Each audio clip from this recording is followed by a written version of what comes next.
Morning, everyone. Morning. Right, we're going through Nehemiah at the moment, and today we're at chapter 4. And so we'll read this passage together, and then I will share my thoughts on it. Nehemiah chapter 4. When Sanballat heard that they were rebuilding the wall, he became angry and was greatly incensed. He ridiculed the Jews. And in the presence of his associates and the army of Samaria, he said, "What are those feeble Jews doing? Will they restore their wall? Will they offer sacrifices? Will they finish in a day? Can they bring the stones back to life from those heaps of rubble, burned as they are?" Tobiah the Ammonite, who was at his side, said, "What they're building, if even a fox climbed upon it, it would break down their wall of stones." He was a bit of a snivelling person, I think, Tobiah, but there we are. Hear us, O our Lord. Hear us, O our God, for we are despised. Turn their insults back on their heads. Give them over as plundered in a land of captivity. Do not cover up their guilt or blot out their sins from your sights, for they have thrown insults in the face of the builders. So we rebuilt the wall, till all of it reached half of its height, for the people worked with all their heart. But when Sanballat, Tobiah, the Arabs and the Ammonites and the people of Ashdod heard that the repairs to Jerusalem's walls had gone ahead, and that the gaps were being closed, they were very angry. And they all plotted together to come and fight against Jerusalem and stir up trouble against it. But we prayed to our God and posted a guard day and night to meet this threat. Meanwhile, the people in Judah said, "The strength of the labourers is giving out, and there's so much rubble that we can't rebuild the wall." Also our enemies said, "Before they know it or see us, we'll be right there among them, and we'll kill them and put an end to the work." Then the Jews who lived near them came and told us 10 times over, "Wherever you turn, they will attack us." Therefore I stationed some of the people behind the lowest points of the wall at the exposed places, posting them by families with their swords, spears and bows. After I looked things over, I stood up and said to the nobles and the officials and the rest of the people, "Don't be afraid of them. Remember the Lord, who is great and awesome, and fight for your brothers, for your sons and for your daughters, for your wives and your homes." And when our enemies heard that we were aware of their plot, and that God had frustrated it, we all returned to the wall, each to his own work. And from that day on, half of my men did the work, while the other half were equipped with spears, shields, bows and armour. The officers posted themselves behind all the people of Judah who were building the wall. Those who carried materials did their work with one hand and held a weapon in the other. And each of the builders wore his sword at his side as he worked. But the man who sounded the trumpet stayed with me. Then I said to the nobles, the officials and the rest of the people, "The work is extensive and spread out, and we're widely separated from each other along the wall. Wherever you hear the sound of the trumpet, join us there. Our God will fight for us." So we continued the work with half the men holding the spears from the first light of dawn till the stars came out. At that time I said to the people, "Have every man and his helper stay inside Jerusalem at night, so they can serve us as guards by night and workmen by day." Neither I, nor my brothers, nor my men, nor the guards with me took off our clothes. Each had his weapon, even when he went for water, which can either actually mean going to the loo or going for water. But that's another story. We won't go into that for the rest of this. I've called this talk Opposition, Problems and Solutions. So for those of you who are new to this story, it's the story of a man called Nehemiah who had a vision to rebuild Jerusalem's walls after his people had been in exile for a long time. They'd come back to Jerusalem. The temple had been rebuilt, but the walls of the city had not. So essentially the community over there was vulnerable. Nehemiah returned to Jerusalem, a man with a mission, with a mandate from the emperor, the Persian emperor, who was the top dog in the world in those days. And he got buy-in from the people who lived there. We heard about that last 2 weeks ago when James spoke. Strategic cooperation and coordination of the people. Real progress was being made. But then came this true test to Nehemiah's leadership and to the whole vision of the project itself.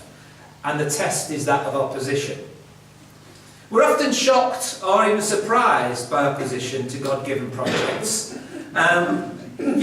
It seems to us, I think in our human nature, that to prove something is of God means it comes quite easy. Actually the opposite is true. we expect things to go easily for us because we're Christians, but often we face challenges. My favourite promise of Jesus, in this world you will have trouble, but cheer up, I have overcome the world. Jesus said in the Sermon on the Mount, blessed are you when people insult you, persecute you, and falsely say all kinds of evil against you because of me. But the trouble is I don't feel blessed when that happens at all. I feel anything but blessed. It offends my nature. It makes me feel small. I hate being mocked. I hate being insulted. I find it tough, when the kids out there are having a dig at us at times. It brings stuff in me to the surface which is not particularly godly, if I'm honest. Ridicule and mockery was the first opposition that Nehemiah faced. We've got to see opposition as the byproduct of challenging the society around us, of putting down the challenge for what we are. A church that is never challenged with opposition is probably not doing a great deal. It's going through the motions. But some of the things we face are because we are confronting issues in society. There was not the same opposition when they didn't rebuild the walls. It was when they started to do a project which suddenly threatened, in some ways, the people around them. Hello, these people mean business, they're going to stay here, they're going to establish themselves here, they're doing something here. That, the opposition arose. And it began with ridicule and mockery, we read. Oscar Wilde, not a famous Christian, great playwright, said sarcasm is the lowest form of wit and the highest form of ignorance. We hate being mocked, don't we? Did you ever have teachers who used to use sarcasm? Sorry, I'm married to a teacher, but I just found it really tough. Do you know, I gave up geography at school because of a geography teacher who used sarcasm. Actually, she used to say pretty sarcastic things, but the big thing was when I did this marvellous map of Australia. It was beautiful. And I put a little blue sea all the way around the outside and all the name places, and she put underneath it, very pretty but rubbish, do it again. And I gave up geography. I know. Release me. I kind of like, that was it. That was the end of me in geography. Didn't do any jokes. Why? Because I thought, well, if this is what is thought of about my work. I did RE at A level, and there was a time when I was going to give that up too. I'd just become a Christian at the time, and essentially my RE teacher took it upon himself at the time to really challenge, some of my views about Jesus. To the point where I said, that's it, I'm giving this up. Didn't talk to my parents about it, of course. I just went in and said to them, I can't do this A level anymore. It's just undermining me. It's undermining what I believe and who I am. Do you know if you've ever faced a policeman when you've done something stupid? Oh, now then, sir. Whatever here. You know how you feel. It's that kind of feeling. It's the feeling of just being made small. Ridicule makes us feel small inside. Mockery makes us feel small inside. It breaks down the sense of credibility we have about what we're doing. It steals vision and faith if it's unchecked. It puts a credibility gap, if you like, between what we're trying to achieve and who we are. So we get these rhetorical questions that are being shouted at the people. And they're all kind of undermining, in their sarcasm, what they're getting on with. They attack themselves as people, firstly attack, then what they're doing, and then their faith even. So the first thing he says, what are these feeble Jews doing? An attack on their character. The word feeble actually is a word that's used for a withered plant, or a plant that's withering up for lack of resource. In this parable of the sower, Jesus talked about, grain that's grown on stony ground that jumps up and then withers in the heat because it hasn't got any roots. But the word feeble actually is an attack on masculinity. Real men aren't Christians. Real men don't serve God. Real men don't tough it out. You know, what are you doing? What is feeble Jews doing? It's a sense of attacking them as human beings. It's also attacking that actually the word feeble means somebody who stays the distance, who keeps going, who persists in difficult circumstances. You haven't got the staying power. You will soon get bored with that. My mum and dad. It's just a phase he's going through when I became a Christian. He'll grow out of it. He'll give it up.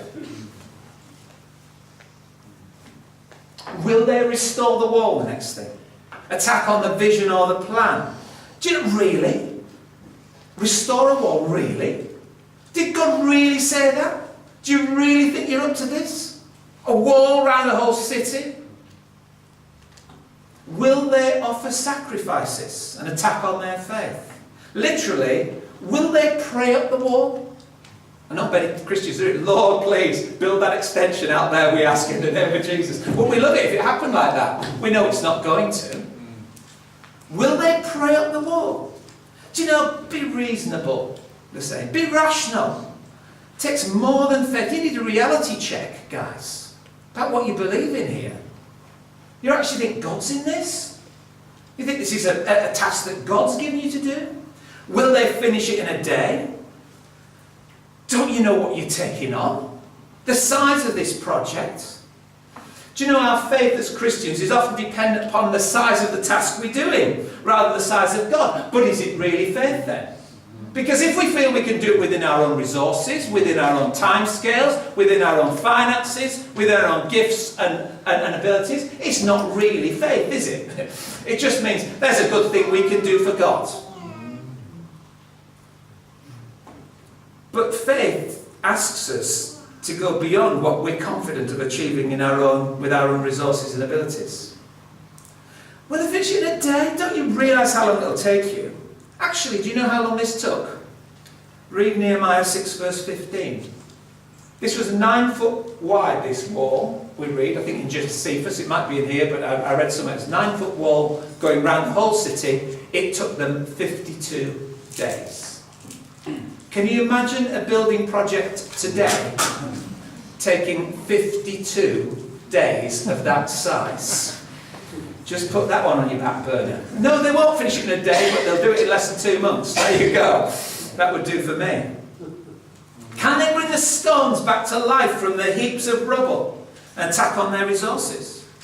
You know, people say you can't make a silk purse out of a sow's ear. You've heard that phrase. Reclamation is huge in building today, isn't it? You know, everyone's into reclamation, going to the reclamation yards, or we'll have that, you know, that fireplace, and we'll have this, that, and t'other, and we'll bring, you know, some beams in from here, and do this, that, and the other. We try to reclaim stuff that was once used.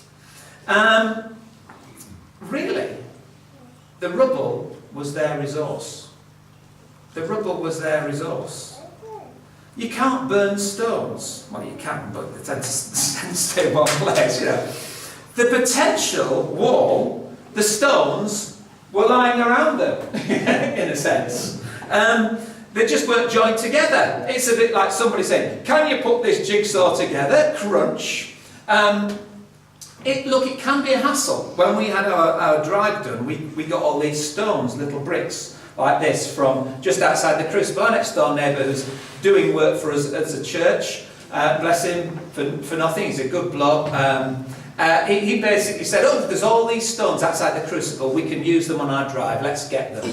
So, thinking this is fine, they arrived on the back of a lorry, poured out onto our drive, with mud, sand, muck, soil, whatever, and the odd stone sticking out. And we then had the joy of sorting that out. I tell you, we actually had to pay Matt Booth, I think, as one of the people, and James was involved and various others. It took ages shifting all the soil and all the rubbish and getting the stones, but the stones were there. They were in the rubbish. The potential to rebuild the wall. They weren't having to drag stone miles and miles, you know, like some Stonehenge sort of set up. It was there. So can they bring these stones back to life? Well, sure they can, and sure they did. They're foxes. I mean, the trouble is about attack on truth. People take it too far, don't they? The foxes could knock this down. Of course they couldn't. Foxes lived in kind of ruins. It's where they did. But often the opposition overplays their hand, don't they? Often the devil overplays his hand, you'll find. And here he's just saying something absolutely ridiculous. Is Tobiah. I think it is, isn't it? Yeah, Tobiah. So the first thing he had to deal with was sarcasm and mockery. It undermines us. It undermines our confidence. It undermines who we are. It talks about our character. It talks about what we're doing. It talks about how we're doing it. And if we listen to all that kind of stuff, it is so demotivating and demoralising in our lives.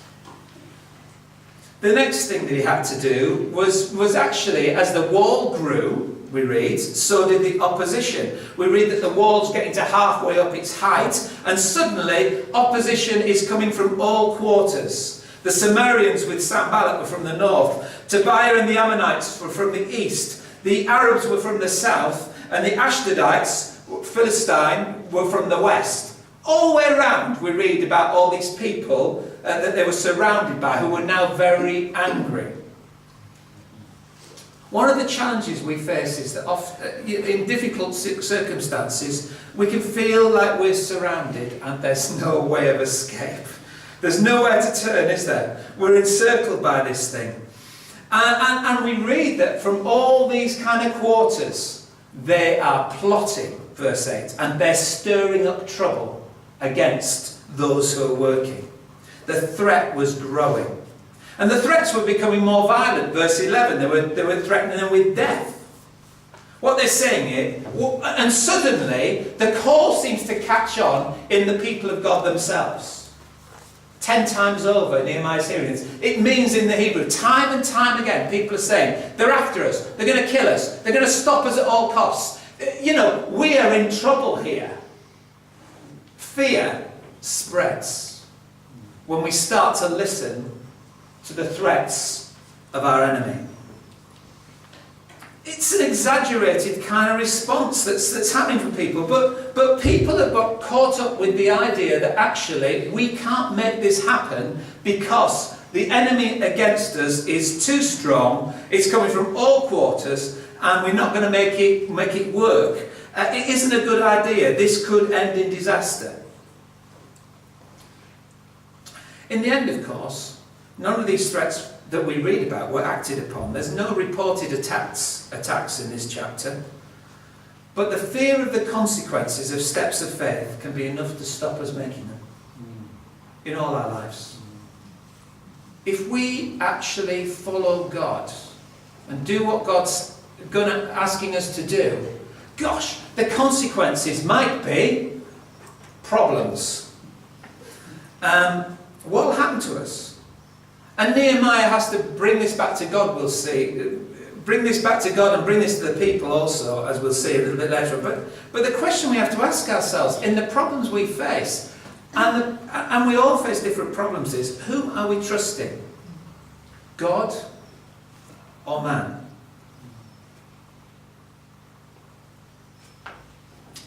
So the first thing we see is that we've got this opposition. It's an opposition that is seeking to sow fear and to ridicule what is happening. And the threats are getting stronger and stronger.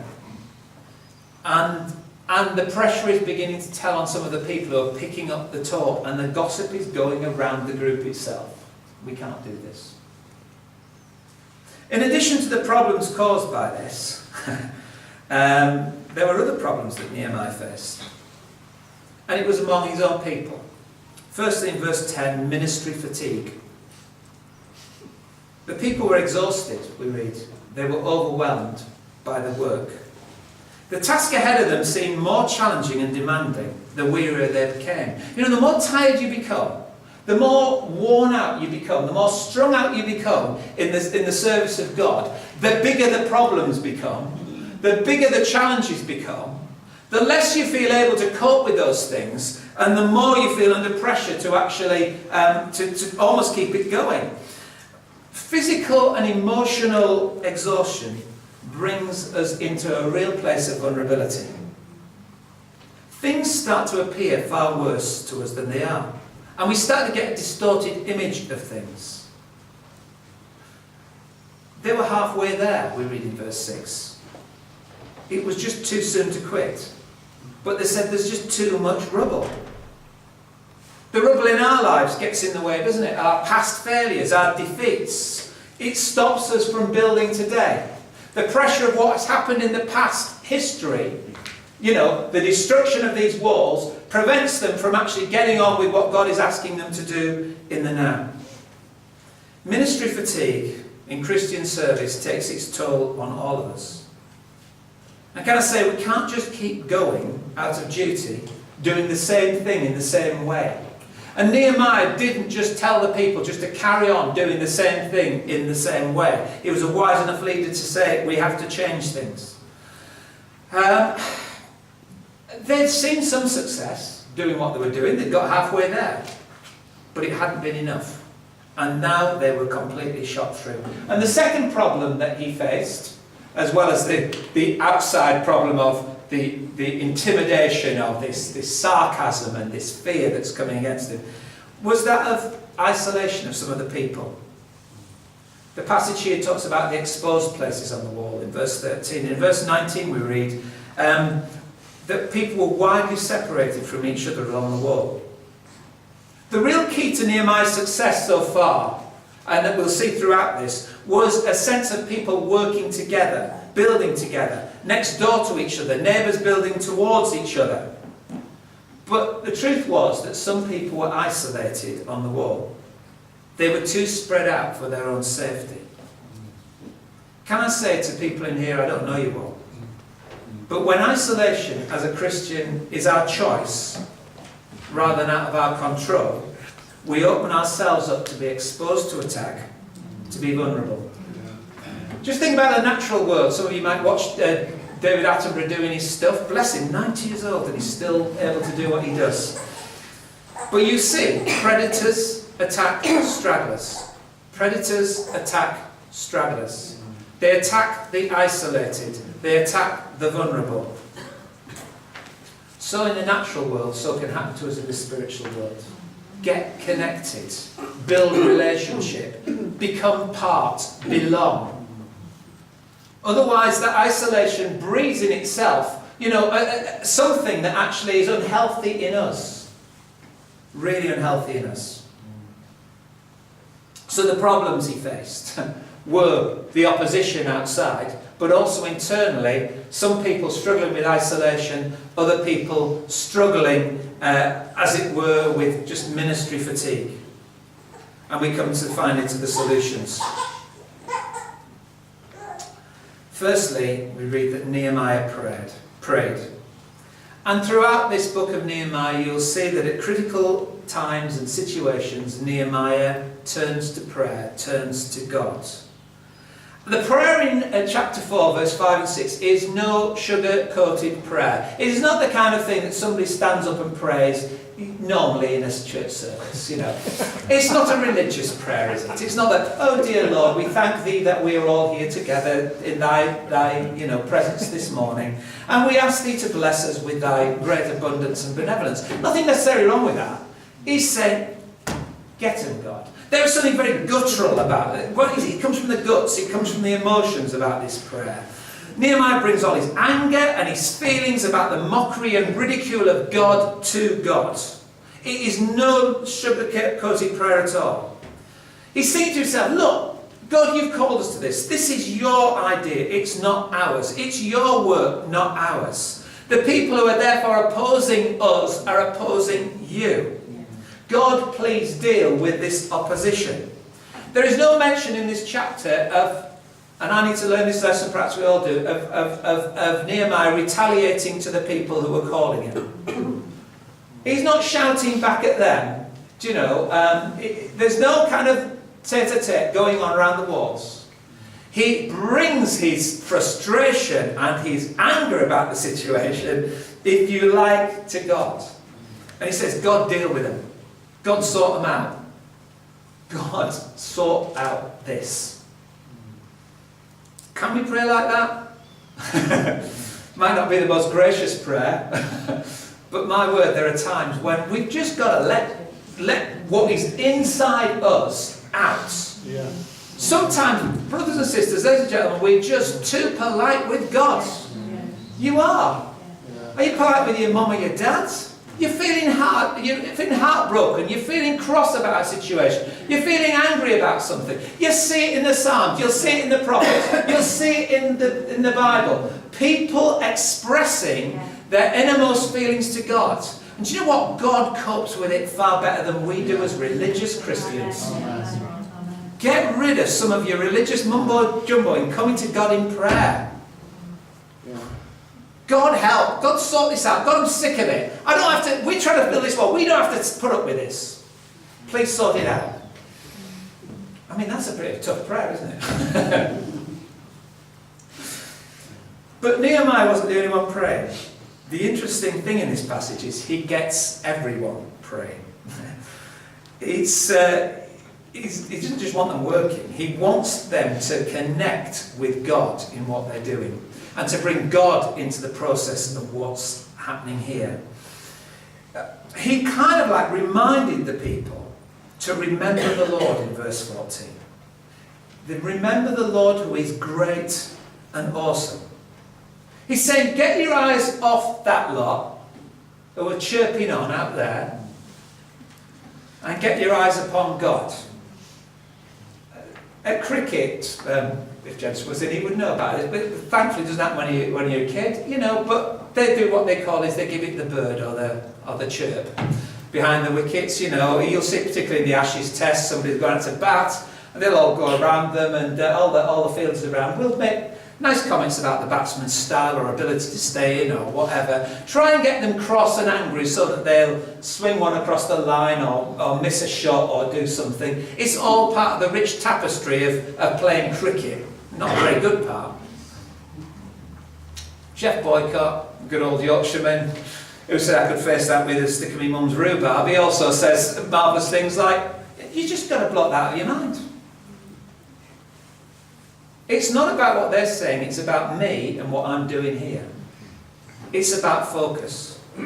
Get your eyes off them, off the mockers, off those who ridicule, off those who threaten and put fear in your mind about following God, who actually, suggest what kind of person actually would be a Christian in these days.